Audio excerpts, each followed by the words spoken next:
The most valuable morning radio show, according to The Nation magazine. This is The Bill Press Show. 33 minutes after the hour, here we go on a Friday, March 13. It is The Bill Press Show. We're here with you on your local progressive talk radio station, coast to coast, and also booming out to you on Free Speech TV and nationwide. Good to have you with us today. You'll find us in our studio on Capitol Hill in Washington, D.C., just down the street from the United States Capitol building, brought to you today by AFSCME, the largest public employee and healthcare workers union in the entire country. The good men and women of AFSCME under President Lee Saunders making America happen, you bet. And you can check out more about their great work at their website, AFSCME.org, AFSCME. If you have any question, go to AFSCME.org, or you can just ask their president, Lee Saunders, who joins us on our newsline this Friday morning. Brother Lee, good morning. Good morning, Bill. How are you? I'm doing good. Thank you. And thanks for your time this morning. I want to start out with Scott Walker. I mean, I hate to use those two words there to start off the day, but But you know, people are looking at him as this presidential candidate. But meanwhile, he continues to tear down the not only the organized labor movement in Wisconsin, but the economy of the state of Wisconsin with the latest signing this right-to-work law. Tell us about it. Well, I mean, you know, Scott Walker is Scott Walker. I hate to have to talk about him so early in the morning, but he's going to sign a right-to-work bill into law on Monday. I really believe, Bill, that Scott Walker and politicians like him are starting to overreach. You've got to ask the question, what will this mean for not only union members, but for the middle class? And unions are a key part of the middle class economics. I mean, there's a direct correlation between the strength of unions and the strength of the middle class. When unions are on a decline, then the middle class is deteriorating. And he is adding to that problem. But let me tell you this. I may sound a little crazy, but I'm optimistic. I think that these attacks from Scott Walker and folks like Scott Walker, I really think they're going to backfire in the long run. I believe that there's a national story that's unfolding about why unions are the answer to today's rigged system that really is punishing the middle class right now. And I think in 2016, voters are going to wake up. We're organizing and educating and mobilizing in our communities right now, and they're saying enough is enough, and they want to have a fair shot at the American dream. Well, some people don't understand, President Saunders, what right to work means. You know, it's got that pretty title, right? Oh, of course, everybody should have the right to work. But in reality, what does it mean for workers? Well, it means that you don't have, even if you're in a bargaining unit and the union is the exclusive representative of workers, you still do not have to belong to the union. You don't have to pay dues, yet you receive the benefits. You receive the wages that are negotiated, the wage increases, the benefits that are negotiated. You have to be represented by the union. So you're reaping all of the benefits and not paying into the union, and that's wrong. I mean, that's just like saying if you disagree with the president of the United States and you didn't vote for him, then you don't want to pay taxes, and you don't have to pay taxes. And that's not the way our system operates.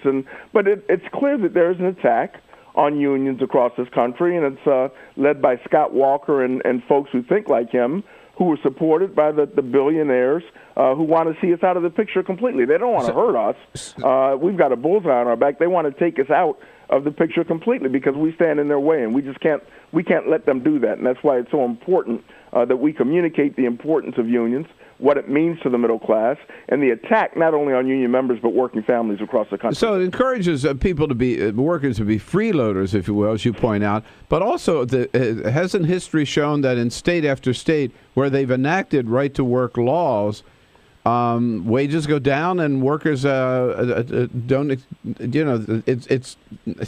they suffer because of it, I guess is what I'm trying to say. Well, working families suffer, wages go down, communities suffer because wages are going down. We have a major problem in this country right now because wages are stagnated for the overwhelming majority of workers, and they have not seen wage increases. As a matter of fact, in many areas, wages are actually going down. If you look at you look at inflation, you can't argue with this fact. On average, union members make $207 more per week than non-union members.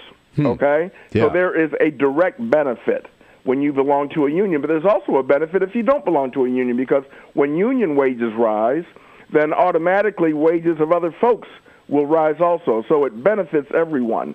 But this is an attack on working people, pure and simple, and it's being funded by folks like the Koch brothers and the billionaires and the corporations who are out to destroy one of the few remaining pathways to the middle class. I was reading, we're talking again with President Lee Saunders, president of AFSCME at AFSCME.org, AFSCME.org. I was reading yesterday, President Saunders, this issue of the New Yorker, that in terms of income inequality, or the president calls it middle-class economics, that the United States has the widest gap between the rich and the poor of any industrialized, any Western nation. I mean, it's hardly something to be proud of. What can we do about that? Well, I think that, number one, you need a strong labor movement in this country, which provides the opportunity for workers to have, a fair shot to get wage increases and level the playing field. So that's the first thing. The second thing is that we've got to organize in our communities. We've got to have our partners talking about this issue. We've got to have validators talking about the fact that it's unfair for these Wall Street types and the corporations to earn all of this money and that wealth gap being so large, while working families in this country are continuing to suffer. That is not a healthy situation. Anybody with the right mind should understand that. And we've got to figure out ways in which we can support working families, grow their wages so they have a chance at the American dream. President Saunders, I don't know whether you had we haven't chatted earlier this week, so I don't know whether you had a chance to get down to Selma last weekend for the 50th anniversary, but I thought of you and other friends in the labor movement that of the deep connection between the civil rights movement and organized labor, very much a part of it. And you and I have talked about that before. How do you see that? Tell us about that connection. Well, it's a very strong connection, especially with AFSCME. Most of your listeners know that we had a major strike in 1968 in Memphis, Tennessee. Right. 1,300 sanitation workers. Dr. King traveled to that strike supporting those striking workers because he understood the connection between economic rights and civil rights and labor rights and human rights, and he gave his life in support of that strike. I was not in Selma. I was actually in Pennsylvania, but we had our secretary-treasurer of our union went down. We had a busload of members from Atlanta who went there to commemorate the 50th anniversary of Bloody Sunday. We've got to continue to rebuild and develop the relationships that existed and that continue to exist with the labor movement, civil rights organizations, the faith-based community, students, retirees. That's what's happening across the country. You have so many folks that are saying what is going on is so wrong, and we've got to come together like never before. We've got similar interests, and we've got to come together and fight back. And I know when you've been in the studio here and at other places, we've had a chance to talk about when you look at, I mean, the deep recession of 2008, and now maybe we're full into recovery, or at least we're heading in that direction. But among the people who were the hardest hurt were public employees at the city level, at the state level, the county level, across the board, teachers and police and firefighters, a lot of your members. Have they started to come back? Are those jobs coming back now? What's the status? Well, I mean, we are in negotiations in a number of areas across the country where the state budgets are a little bit healthier than they were before.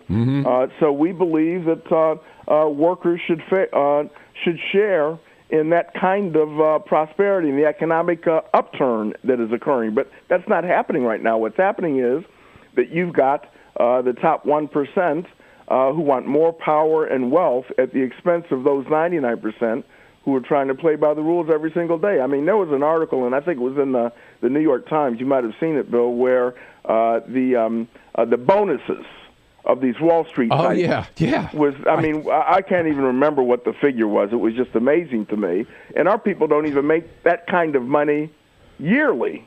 I mean, and these folks are making these kinds of bonuses. So the system is rigged, it's unfair, and it's up to us to stand up and fight back and collectively say that this is wrong and this is not the kind of country that we must be.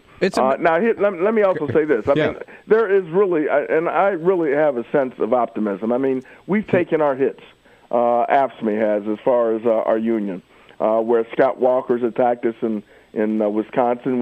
We've been attacked in Michigan with Snyder and Right to Work. But you know what? We're still organizing, and people still want to be a part of the trade union movement. So we've actually organized 135,000 new members into our union since last year. Whoa! And so that just shows you that there is a need out there, that there is a willingness to join collectively and make your voices heard. That's the only way to do it. Just keep fighting, fight back, and keep growing, right? Yeah. That's exactly right. All right. And under your leadership, we'll continue to do that. President Lee Saunders from AFSCME. Again, you can check out their work at AFSCME.org. Brother Lee, thanks so much. Good talking to you, All Bill. right. See you soon. Thank you. Lee Saunders, one of the great labor leaders of this country there, with the members of AFSCME. Again, the largest public employee and healthcare workers union in the entire country.